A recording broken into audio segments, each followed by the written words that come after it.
शेतकरी एकजुटीचा, शेतकरी एकजुटीचा.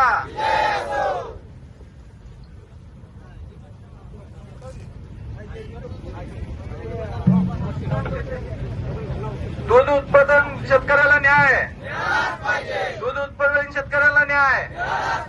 कोण म्हणतंय देत नाही, कोण म्हणतंय देत नाही. अरे या दूध उत्पादन शेतकऱ्याला लुटण्याचं काम करणाऱ्या सरकारचा, या दूध उत्पादन शेतकऱ्याला लुटण्याचं काम करणाऱ्या सरकारचा, या दूध उत्पादन करणाऱ्या शेतकऱ्यांच्या मुंडीवर पाय देणाऱ्या सरकार